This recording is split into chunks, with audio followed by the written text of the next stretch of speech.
Hindi pa tayo nalalayo sa corona, ngunit hinahamon pa rin ng variant na Omicron. Habang sa isang banda, nakagawa tayo ng napakalaking paglago sa ating individual at panlipunang kagalingan. Sa kabilang banda, nabigla tayo sa sarili nating kawalan ng kakayahan na harapin ang hamon mula sa mga virus. Tulad ng Jerusalem noong panahon ni Baruch, hindi na maibabalik ang dati. Ngunit hinahayaan natin ang makainang pangangalaga ng Diyos na bumalot sa atin ng awa at katarungan bilang ating mga kasama.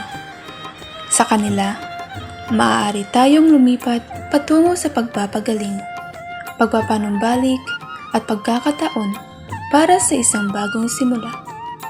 Sa Ebanghelyo, si Juan Bautista ay nagpahayag din ng isang pagkakataon para sa isang bagong simula. Nagsisimula ang salaysay sa isang nakakatakot na salita na nagpapaalala sa atin ng kapangyarihan ni Poncio Pilato, Herodes, Anas at Caifás. Alam na natin ang katapusan ng kwento at gayon din sa ilang pagkaapurahan, naririnig natin ang paanyaya ni Juan na magsisi. Talikuran ang mga personal na pagpili na humahadlang sa pagdating ng Diyos at sama-samang bumaling sa banal na awa. Gamit ang mga salita ni Isaya, nagsalita muna si Juan sa mga imperative, maghanda at ituwid ang daan. Ngunit pagkatapos ay lumipat ang mga pandiwa sa tinig na nagpapahiwatig na ang darating mismo ang gagawa ng pagpupuno sa mga lambak at pagpapatag ng mga bundok, pagtuwid ng mga palikulikong kalsada at pagpapakinis sa mga magaspang na daan. Hindi inaalis ng darating ang pagdurusa at kalungkutan sa landas ng buhay. Ngunit pinupuno tayo na nakapagliligtas na kagalakan, katarungan, pagpapatawad at awa habang binubuksan natin ang ating sarili sa mga dakilang bagay na ginagawa at patuloy na ginagawa ng Diyos para sa atin. Ang pagdating ni Kristo sa sabsaban ay mabuting balita para sa mga nabubuhay sa kadiliman at naghihintay ng liwanag.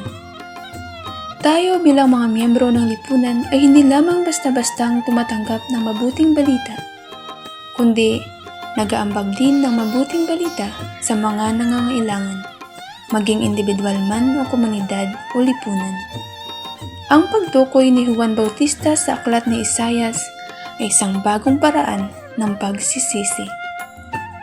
Bilang mamamayan ng mundo at bilang isang miyembro ng pandaigdigang lipunan, ito ang panahon para maging boses ng mga walang boses at gawin din silang maipahayag para sa kanilang mga pangunahing karapatan.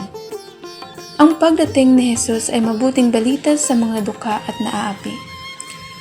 Ang buong buhay ni Jesus ay upang ipahayag ang mabuting balita sa mga taong ito. Pagtatapos ng kanyang misyon sa lupa, iniwan niya ang misyong ito sa bawat isa sa atin. Ang discipleship na ito kay Jesus ay araw-araw na pinalalakas ng Eucharistia at ng kapangyarihan ng banal na Espiritu sa ating buhay.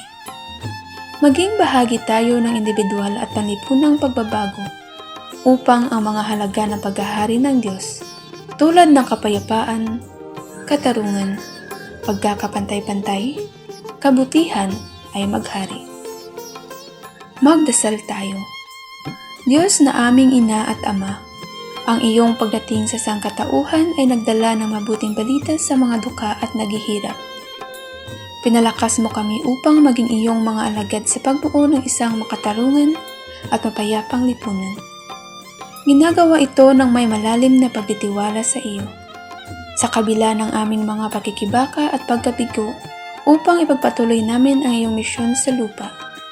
Palakasin mo kami, Panginoon, sa pamamagitan ng iyong banal na Espiritu upang kami ay maging aktibong tagaambag sa isang makatarungan at mapayapang lipunan. Amen.